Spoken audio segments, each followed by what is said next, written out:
L'idée, c'est vraiment de cibler des entreprises qui sont alors, en vente, mais hors marché. Ok. De pas aller sur des plateformes de type Fusac, Session PME par Mhm. exemple, ou enfin peu importe le site internet de petites annonces d'entreprises à la vente. C'est vraiment d'approcher le cédant en direct.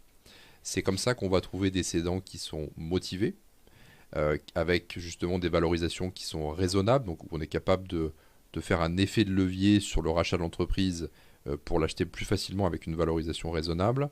Et ensuite, lui poser clairement la question, lors du premier entretien avec le cédant, justement, est-ce qu'il y a quelqu'un dans les effectifs de votre société actuellement qui est capable de vous remplacer si demain vous partez? Ok, c'est quelque chose que tu poses dès le Dès début, le début, incroyable. et c'est vraiment quelque chose qui est indispensable à poser puisque ça fait partie du schéma. Ok. S'il n'y a personne dans les effectifs de la société, je sais que je vais devoir faire appel à un cabinet extérieur et donc avec de l'aléatoire humain Hmm. plus important.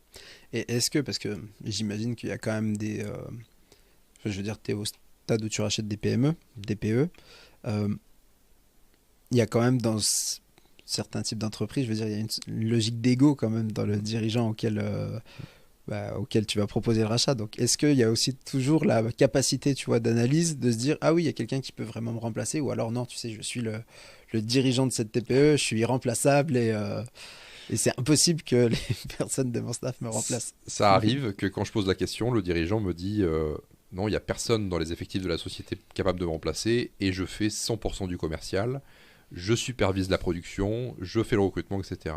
Là, pour le coup, c'est le cas d'une société qui est intuitu personné,